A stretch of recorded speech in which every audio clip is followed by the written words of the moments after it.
په دې کال کې او په دې ورځ او په دې شپو کې بعضې ورځې او شپې داسې راځي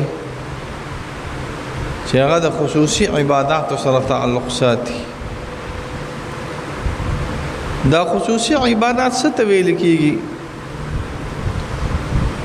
ولې الله تعالی خو هر وخت کې الله تعالی دی، زمونږ رب دی، زمونږ دعاګانې اوري، زمونږ امداد کوي، زمونږ حوایج برابروي، مونږ باندې د رحمت صادر الله تعالی همیشه راچوي. نو مونږ دا ولې ویو چې دا روژه ده، او دا ولې ویو چې دا جمعه ده، او دا ولې ویو چې دا لکه غټ اختر دی او دا وړوکی اختر دی؟ ورځې ټولې د الله روزې دي. په دې ټولو ورځو کې الله تعالی د مخلوق د حاجاتو نه خبر دی، او په دې ټولو ورځو کې چې ته عبادت کوې نو الله تعالی ته کېږي، بل چاته نه کېږي. دا نه چې جوړ اختر کې کوې نو د الله دی، او چې اختر کې نه کوې نو د غیر الله دی. دا نه چې جوړ جمعه کې کوې نو د الله دی، تو جمعې نه غیر نو د غیر الله دی. نه، خو الله تعالی ته د وصول انسان چې الله ترسي کله ناکله په هغې کې حجاب واقع کېږي. حجاب دې ته ویل کېږي رکاوټ راځي. لکه پیر صاحب باچا صاحب د بجلی تار دی، او د بجلی د تار نه یا د ټرانسفارمر نه ته کور ته بجلی راولي، نو دا به په بجلی په تار کې نه راولي. اوس کو چېرته تا بالفرض یو رسۍ راواغسته، پړی دې راواغسته، او دا پړی دې ټرانسفارمر ته ور واچو، او بیا دا پړی یو سر ټرانسفارمر ته کې او دا بل سړی د میټر سره کور کې وجنګې، نو دا تا ته بجلی نه درکوي. اوس وګوره مکه پړی دی اچولی دی، او ته دا پړی بدل کړه، د دې پړی نه تار جوړ کړه. نو چې تا د دې پړی نه تار جوړ کړه نو بجلی سپلای به تا ته شروع شي. دغه شان دي تارونو کې یو قسمه تار راغلی دی. زمونږ مدرسه خو زه کله ناکله مې د محبوبې قلعه ده، دې کې چېرته کار ختم نه شو. روز او شپه دته عبدالرحمن ته مې ابوره رضوي، عبدالرحمن غریب راشي د کلي نه رو تختی، د لونو نه رو تختی، د دغه نه رو تختی، لار لګي ناس نه چې مونږ ته شابه دا خخته خېجو، دا غنم واچو، دا لنګر برابر کا. نو عبدالرحمن ته مې لکه زمونږ مدرسه نه ده، دا خو سم د محبوبې قلعه ده. نو مقصد مې دا راغلی دی چې د محبوبې د قلعه نه مراد دا دی هر وخت پکې کاري، هر وخت پکې کاري، هر وخت پکې. نو موږ په دې تارونو ښه پوهېږو. نو دا د بجلی تارونه پیر صاحب دا یو شان نه راغلی. بعضې تارونه ډېره ښکلې سفلایي کوي، بعضې تارونه یې نوم یې نه تار وي خو سفلایي پکې کمه راځي، او بعضې تارونه یې داسې تارونه چې تار وي خو طاقت یې نه یو څو ورځې استعمال شي بیا خراب شي. نو بابو صاحب چې ته تار کې بجلی م راولې که نه، نو تار به ښه تار استعمالې. الله ته د وصول لاره او الله ته د رسېدو دپاره به یو ښه مزېدار ښایسته وخت ګوري چې الله تعالی ستا دا دعاګانې قبولې کړي. نور ما تاسو ته ووایي هر وخت کې الله تعالی دعاګانې قبلوي. حدیث راغلی دی د ترمذي، امام ترمذي رحم الله یو ډېر لوی محدث دی. هغه فرمایي د الله پیغمبر صلی الله علیه وسلم ناستو، یو ډله د صحابه رالیه د الله پیغمبر ای الدعاء اسمه، کوم دعا د الله په دربار کې ډېره زیاته مقبوله ده، اوریدونکې ده. مقبوله اوریدونکې نه مراد دا دی چې الله تعالی اجابت کوي، الله تعالی قبلوي. داسې کومه دعا راغلې ده؟ د الله پیغمبر صلی الله علیه وسلم ورته درې ځایه ښیي. یو دا دی چې د فرض مونځ نه دعا کوي، مرقات لیکلي دي چې ورپسې د نفل نه هم کوي. یوازې د فرض نه ده راغلې، که د نفل نه پس که دا ولو بعد سنت، که د سنتو نه پس دعا دې وکړه نو جایز راغلې ده. د سنتو نه پس دعا څه ناروا نه ده راغلې، دا ځان سره یاد سات. فتاوی حقانیه، فتاوی فریدیه، زمونږ ټوله فقه حنفي په دې باندې شاهده. فقه حنفي چې زمونږ څونه لګیا ده نو زمونږ فقه حنفي په دې باندې لګیا ده چې د فرضو او د سنتو په منځ کې مکس مکس ډېر درنګ نه تېری. ګوري د فرضو د سنتو په منځ کې فرض چې څنګه وکړو نو د فرض نه وروسته بیا دا الفاظ ویلی شي چې اللهم انت السلام ومنک السلام. دا د حضرت عایشې صاحب نه نقل دي او تحتاوي لیکلي دي. دا به په نیت د دعا نه وي، دا به په نیت د ثنا وي. نو چې په نیت د ثنا وي نو لاس به پکې نه اوچتې، مولیان صاحبان پکې لاس اوچتې، څه ناروا نه دي. ګورې د یو کتاب د وجې نه به سړی کافر کېنه، بس تحتاوي لیکلي چې لاس پکې نه اوچتې او چې کوم موله اوچت کړو جوړ کافر شو. هېڅ کافر ماپر نه روغ جوړ مسلمان دی. مستحب باندې کې عمل وکړه ښه ده، که په عمل یې پې ونه کړ ډوکی دی پې. سنت باندې که چا عمل وکړه ښه ده، که چېرته وې نه کو نو موږ دا نه ویو چې ډوکی دی پې نه، کوي دی پې. خو که وې نه کړو نو ځان به شفاعت نه محرومه کړي. واجب باندې چې چا عمل وکړه ښه ده، خو که وې نه کړه د الله د غضب د لاندې به راشي. او فرض چې نه کړې نو ټکانه به رسي د جهنم راغلي ورې. ځان دې الله دې سره د موږ په امان کې وسات. دا خبره مې به هر حال تاسو ته دا کوله. فقها وایي چې کله د اللهم انت السلام ویل کېږي نو په دې وخت کې به ملا صاحب تحتاوي لیکي چې لاس به نه اوچتي، لانه ثناء لا دعا، ځکه چې دا ثنا د دعا نه ده راغلي. بعضې مولیان پکې اوچتی د فرض نه پس چې کله دعا کوي نو اللهم انت السلام وایي. نو موږ څه ناروا ورته نه وي. اوږدې دعاګانې منع کړي، طویلې دعاګانې منع کړي. د فرض د هر هغه فرض نه پس چې سنت راغلي نو اشباع و نظاهر په جلد نمبر 2 کې تشریح کړي ده په دې باندې. او تاترخانی او عالمگیری او بحر الرائق او بدایع الصنایع یاره چې شورې واچو نو حیران بشي. ټولو فقهاو دا تشریح کړي ده چې د فرض نه پس ډېر درنګ به نه تېری، سیده به پاسېږي. زموږ یو مولوي صاحب دی، هغه په دې باندې څه خبره کړې وه خو نه دی پېښ شوې. په فقه حنفي باندې نه دی رسېدلې. دا د فقهاو احناف رایې نه ده. ګوري خو سپینګیري مولوي صاحب خو خبره یې سمه نه ده کړې. خبره یې دا کړې ده چې فرض سړی وکړي نو سنتو کې به بیا سیده نه پاسي. تاسو به کېدای شي اورېدلي سنتو کې به سیده نه پاسي، لږ درنګ به تېرېده. حضرت عمر صاحب یو روایت ذکر کوي، هغه حمل دی په اعتقاد، په نیت اعتقاد باندې. او زمونږ د احنافو رایې دا ده چې فرض دی وکړو دا نورالهدی راوالی کړه. دا نورالهدی چې راوالی نو تاسو ته څه وي؟ تاسو ته پته د مولیانو وی القیام بعد الفرض الى السنة متصلا مسنون. ګوره الفاظ دا چې کله فرض وکړي نو صرف په مقدار د اللهم انت السلام بکینی.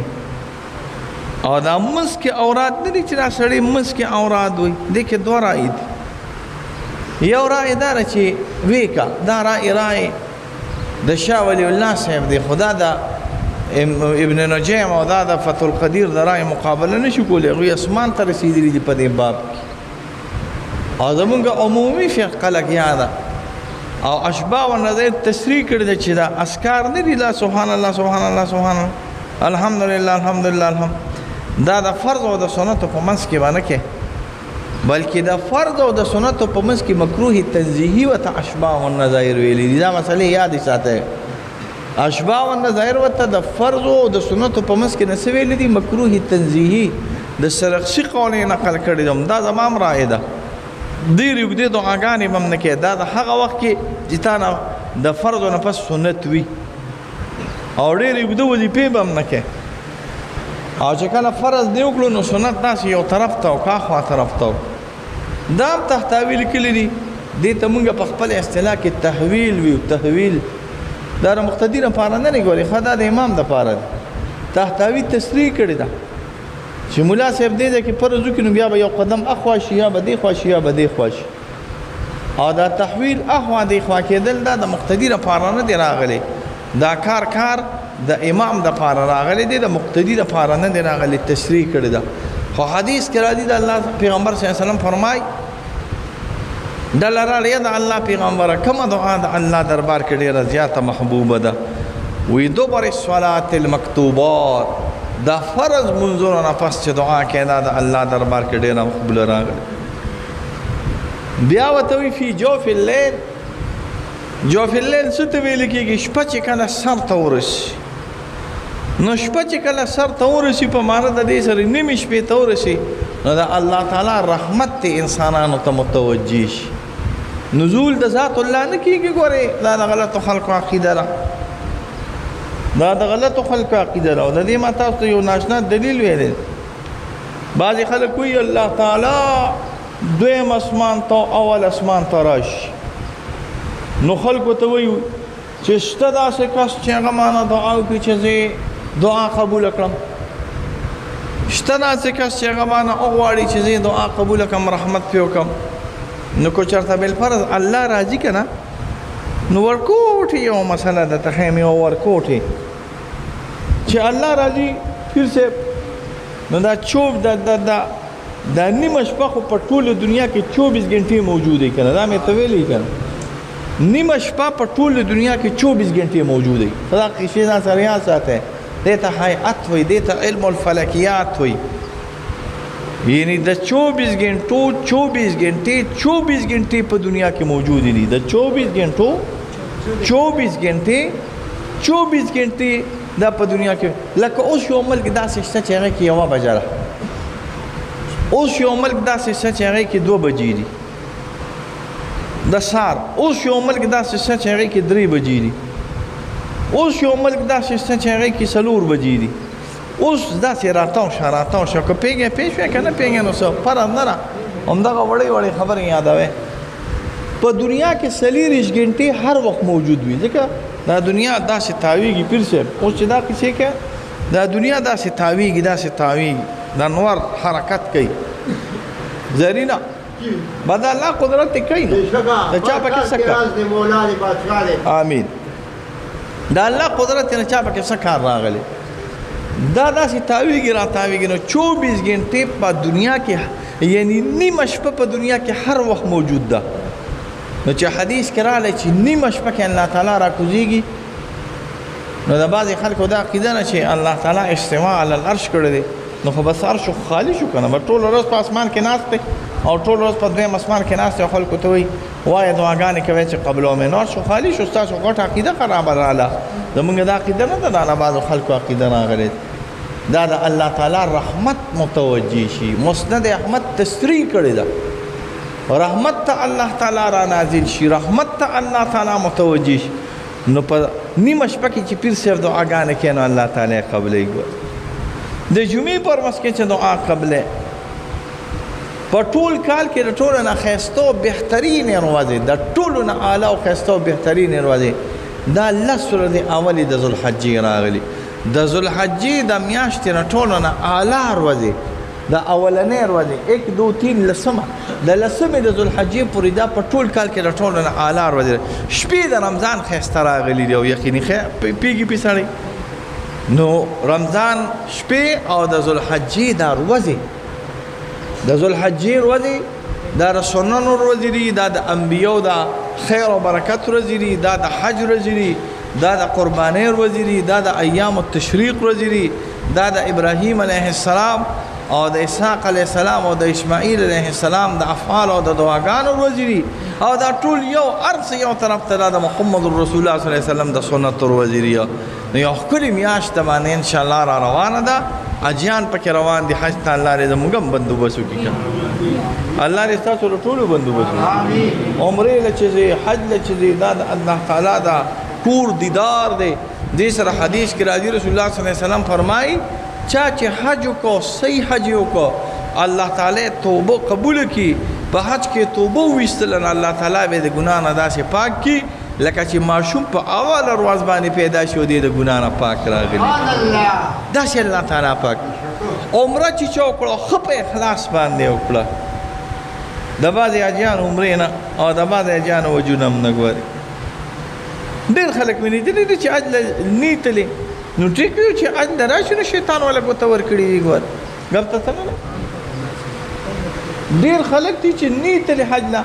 حاجي صاحب نو ټیکي چې حج کله راشي نو به شیطان دا خلک په پسې ټوقې کوي، هلته دې ایشتلی دی، اوس ته له بدل نه راغلی دی، ځکه هلته یې شیطان ایشتلی دی که نو دلته اوس هغه یې خفه کړي دی، نو اوس به پسې تنګي ته رسېدلی دی چې زه به دله بدل لم، زه خو پښتون راغلی یم که نه، زه دې په کاڼي باندې ایشتلی یم او زه به دله خپل بدل لمه، نو هغه په کاڼي باندې ایشتل نه کي، هغه ته د جهنم لاره ښیي. الله دې په امان کې وساتي.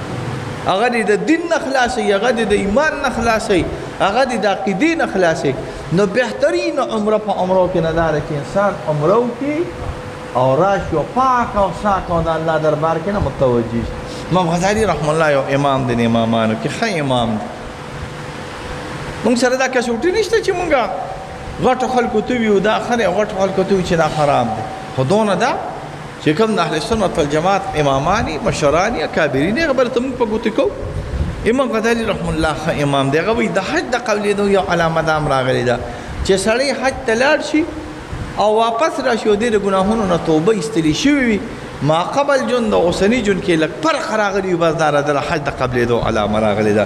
یقیني خبره ده ګورې چې د حج د قبلېدو دا علامه ده، د عمرې د قبلېدو دا علامه ده. بابو صاحب چې لاړ شي او په دې ورځو کې الله ته وجاړې الله ته متوجه شي، زړه دې پاک شي د ګناهونو نه، الله ته متوجه شي. او که حج ته نه شي تللی نو حج د الله ډېر لوی نعمت دی. که حج ته نه شي تللی نو د دې میاشتې دا واړه کارونه خو انشاءالله وکړه که نه، کوشش وکړه چې 3 ورځې پکې اعتکاف وکړې په دې ذوالحجه کې، کوشش وکړه چې 10 ورځې اعتکاف پکې نه وکړې په دې ذوالحجه کې، کوشش وکړه چې د 10 ورځې د الله د عبادت لپاره او د 10 ورځې د انبیاء د سنت لپاره او د خپل زړه د قربت لپاره او د خپل زړه د خیر او برکت لپاره د 10 ورځې 15 ورځې 6 ورځې صرف د الله په دربار کې ان شاء الله خاص کینه.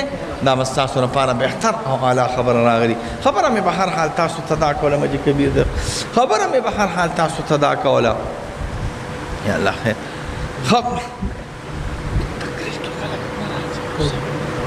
خبره مې به هر حال تاسو ته دا کوله چې دا ورځې د سره راغلي دي، دا د انبیاء د تعلیمات، دا ورځې د ابراهیم علیه السلام د دعاګانو ورځې دي، دا ورځې د اسماعیل علیه السلام د دعاګانو ورځې دي، دا ورځې د محمد رسول الله صلی الله علیه وسلم د دعاګانو ورځې دي، دا ورځې هغه ورځې دي چې زمونږ د انبیاء تعلیمات په دې ورځو کې دې ورځو ته متوجه شوي دي.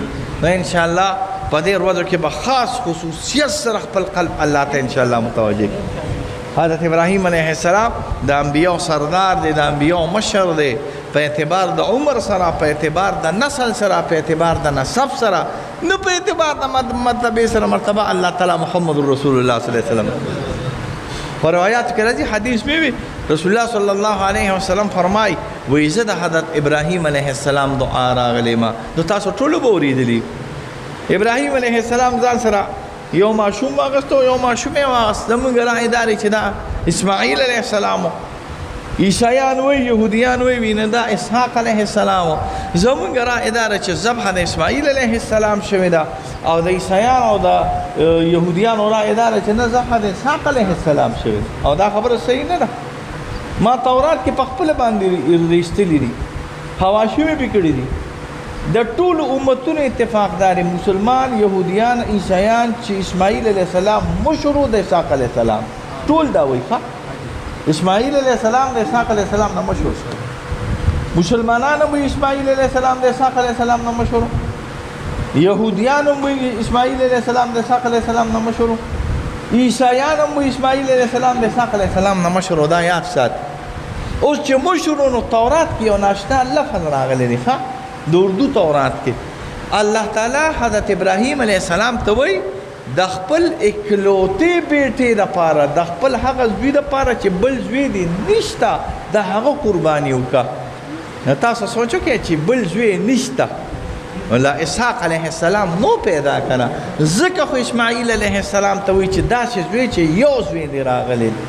زمونږ په مسلمانانو کې بعضې خلک داسې دي چې هغوی قایل د دې دي چې اسماعیل علیه السلام ذبیح نه دی بلکې اسحاق علیه السلام ذبیح دی. دا د قرطبي رایه، د قرطبي رایه دا د ملیانو د قرطبي رایه دا چې اسماعیل علیه السلام ذبح نه ده شوې بلکې دا ذبح د اسحاق علیه السلام شوې ده. او یو رساله پکې لیکلې ده، د اخرې راته یادېږي، اول راته نه یادېږي، فی تعین الذبیح القول الفصیح فی تعین الذبیح، چې هلک القول الفصیح فی تعین الذبیح، هلک الذبیح الذبیح حضرت اسماعیل علیه السلام دی او کو ذبیح حضرت اسحاق علیه السلام دی. نو ادله دا دلیلونه دا قوي راغلي دي چې اسماعیل علیه السلام ذبح شوی، ذبح نه شوی، خو الله تعالی په امتحان کړی دی. نو اسماعیل علیه السلام سره د خپل مور هاجرې راغی.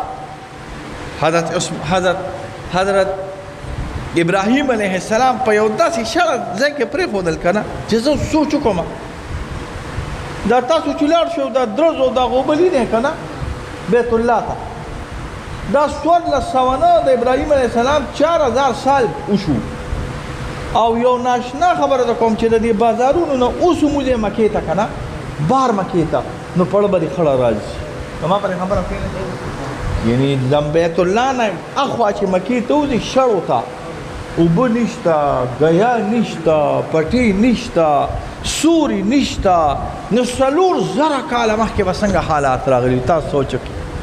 4000 کاله مخکې د بیت الله خواته بیت الله لا بنیادونه وو غلام او آباد نو په 4000 کاله مخکې د بیت الله خواته کور نو راغلی. 4000 کاله مخکې د بیت الله خواته اوبه نه وې راغلي. 4000 کاله مخکې د بیت الله خواته انسان نو راغلی. 4000 کاله مخکې صرف یوه اونه وه، یو داسې ګوره غوندې اونه وه او هغې کې حضرت اسماعیل علیه السلام او حاجره صاحب یې کېنول نو هغه هم سمې ښځې وې نو بیا مې خوله کوله وشي نو ستا سره دې شانتې ښځې وې دروازې خو ته جدا شه ټیلیفونونه به چېرته تلې چېرته تلې خدای دې غر که هر ځای ته تلې خو پرې مې ده که نه داسې ده که نه ټول چې تنګ دی خدایم غرق نه که ال نه وایه دې پوزو لتې راغلي او استاد یې تخم پکې نن راغلی که نه اوسه باچا صاحب شپتې سړی بار نشي کولی د تاڼېدار د لور ونه غواړي دا یاد ساتئ ښه عبیده په خوند دې پوه شوې که پوه نه شو پوه نه دی پوه لا نه دی پوه به شي هغه د خیر و برکت ښځې د خیر و برکت ښځې پیر صاحب خو د نه پیري میري پاتې کړه ټوله ګوارې د خیر و برکت ښځې داسې نه وایي چې څه چل دی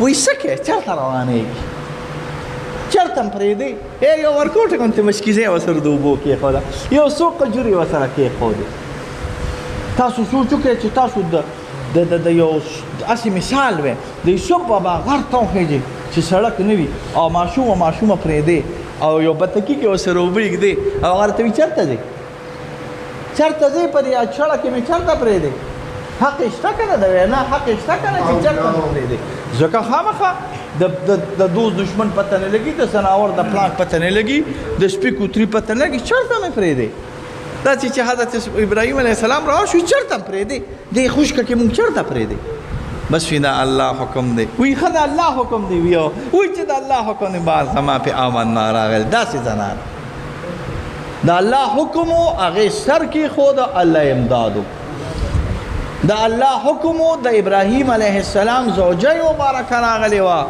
الطیبین للطیبات والطیبات للطیب پاکې ښځې د پاکې سړو دپاره مردارې ښځې د مردارو سړو دپاره مردارو سړو دپاره مردارې ښځې راغلې وي داسې یو ځای ته تللی وم خاوند هم نسوار کول او ښځه هم نسوار کول مې دغه شان ټینګ شي خدای ګوی خاوند هم نسوار کول ښځه هم نسوار کول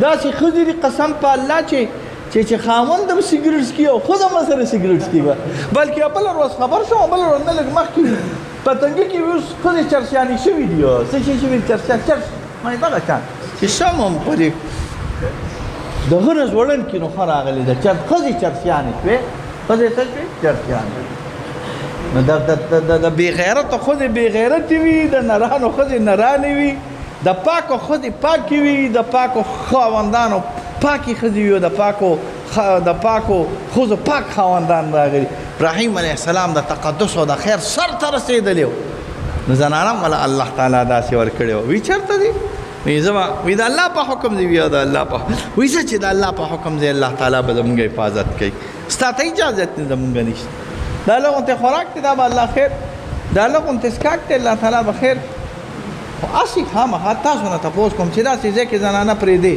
نو زړه خو به دې خامخا ټکېږي که نه ټکېږي په معنا د خفه خو به یې که نه ابراهیم علیه السلام چې را روانېږي خفګان کې دی حضرت جبرائیل علیه السلام سره لاره کې میلاو شو وی ولې خفه وی دې نه خفه یم چې زوی مې ماشوم دی ښځه مې پیغله ده ځوانه ده او زوی مې ماشوم دی پیغله ښځه چې زه پرېږدم او ماشوم زوی چې زه پرېږدم هسې دا زما ستا ښه ده هغه نه نو چې پیغله ښځه پرېږدم او ماشوم زوی پرېږدم نو خامخا فکر مې تفکر مې وایي ځان الله تعالی به حفاظت کوي او الله د الله داسې حفاظت و چې تر اوسه پورې الله تعالی انشاءالله په مکه کې شر او فساد او غوبل او جګړې ختمې کړي دي دا دعا د حضرت اسماعیل علیه السلام او د ابراهیم علیه السلام دعا وه بیا به مې انشاءالله نو یو ښکلي مزیدار کور یې جوړ کړو بیا یو ښکلي دعا کوي وابعث فیهم رسولا یا الله تعالی کور خو مې جوړ کړه جومات خو مې جوړ کړه خو چې ملا پکې نه وي نو څه پې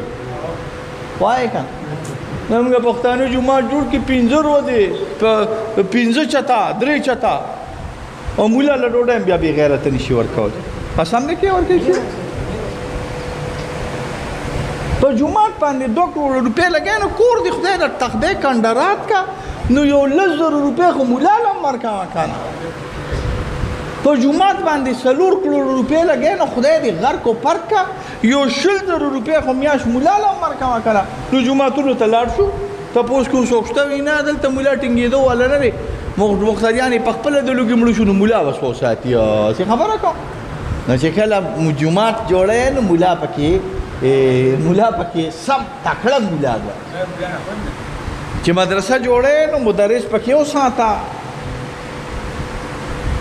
نو چې بیت الله جوړی د الله کور جوړی نو یو ډېر عظیم الشان شخصیت ته الله تعالی راولېږه چې د هغه نوم محمد رسول الله صلی اللهم ابعث فیهم رسولا یا الله تعالی یو پیغمبر پکې نه را نازل کا چې هغه د ټولو کورم د ټولو کورونو نه اعلی کور راغلی دی او دعا پیغمبر حضرت ابراهیم علیه السلام د ټولو انبیو نه پاکه دعا کوي نو یا الله یو ښایسته سړی پکې را نازل کا چې هغه د دې قوم د هدایت او د خیر او د تعلیم او تعلم ذریعه جوړه شي الله تعالی پکې محمد رسول الله صلی الله علیه وسلم را نازل کا تفسیری خبر به انشاءالله بیا کوم دعا وکړئ یا الله تعالی رحم وکړي کرم وکړي مغفرت هم نصیب کړي تکلیف مصیبت هم په امان کې وساتي د دواړو جهانو خیر او برکات راله راکړي د دواړو جهانو د شرونو آفتونو او مصیبتونو هم په امان کې وساتي بیماران یو دعا وکړي چې الله تعالی هم بیماران جوړ کړي دعا وکړي بیا یا الله پاک د اسرائیلیان یا الله د یهودیان تباہ برباد کړي یا الله د یهودیان تباہ برباد کړي پر افغان باندې بیا حمله کړې دا ولې غزا تباہ برباد کړو د زمونږ د وطن او زمونږ د ټول عالم اسلام د بې غیرته دلګان د هندو د امریکای بچي حکمرانان یا الله د دې نه موږ ټول په امان یا الله دا ختم یا الله تعالی دا بې غیرته حکمرانان زموږ ختم کړي یا الله پاک د نمونه چې د مسلمانانو دی نور د انګریز او نور د یورپ او نور د هندو په رنګ کې رنګ راغلی دی الله د دې خلکو نه موږ په امان کړي یا الله داسې مسلمانان پیدا کړي که موږ یو که هر څوک چې الله تعالی د هغه غریبانانو د رفاه د مسلمانانو د غزا د مسلمانانو د فلسطین د مسلمانانو د امداد چغو چته قسم دی په الله خفه کېږئ ما چې د عیسایانو عوام د نه خو ختل قسم دی په الله باندې د هندوانو عوام د نه خو ختل د یورپ او د امریکې د کالج او د یونیورسټو طالبان د نه خو ختل قسم دی په الله باندې امته بې غیرت او شرمېدلي امته په امریکا کې د کالج طالبان د کالج سټوډنټان د غزا لپاره پاسېدلي دي هړتالونه کوي ګوره عیسایان دي عیسایان ها عیسایان د کالج سټوډنټان د کولمبیا یونیورسټي او کومه یونیورسټي راغلي کولمبیا یونیورسټي سټوډنټان د کالجونو سټوډنټان لیبرلز خلک هغه خلک چې هغه د اسلام سره هیڅ تعلق نه ساتي خو په اعتبار د انسانیت سره او په اعتبار د مظلومیت سره د هغې سره ولاړ دی دغه عیسایان قسم دی په الله زما د حکمران ده او زما د هغه کس نه چې د چا په لاس کې طاقت راغلی دی زر کړه د دنیا په معاملاتو کې ماته ښه ښکاري نو په داسې بې غیرت څوک هم واګې لاس کې تکبیر دی یوم تکبیر دی څه شی دی یوم تکبیر نن نه د خولې نه مې هسې بلا د توزي یوم تکبیر دی ایټم بم جوړ شوی ایټم بم دې جوړ کړی دی نو مونږ دا نه وایو چې بس ور خلاص یې کړې نو خوله خو وخوځوه د هندو بچی که نه دا نه چې ته ایټم بم ور خلاص کړه ایټم بم چې تا ور خلاص کړه په تا به 10 را خلاص کړي خو لږه خوله خو وخوځوه که نه د مسلمان بچی که ته که سعودي دی که سلمان دی که بلمان دی خلق وګوځوي د دې غریبانو مسلمانانو تاسو نه عیسایان خراغلي دي د عیسایانو سټوډنټان نه خراغلي دي د کالج او د یونیورسيټو د عیسایانو غ سټوډنټان ستاسو زما د حکمرانانو عوامو نه خراغلي موږ بسنه الله په دربار کې ودرېږو الله په دربار کې وي چې موږ مسلمانان الله دې دا غوي امداد وکړي الله تعالی دې د شرونو پتون په امان کې اوسات یا الله تعالی دا غوي امداد وکړي یا الله زموږ د وطن امداد وکړي یا الله تعالی زمون په دې وطن کې خیر او برکت واچ د دې غریبانو د جون خکې یا الله تعالی د غریبانو باندې سانتیا راولي یا الله تعالی د غریبانو رزق زیات کې څوک چې وفات شوی د دعا وته کې چې الله تعالی وبخي څوک چې جمديري الله صحت کامل عاجل ورکي وصلی الله علی خیر خلقه محمد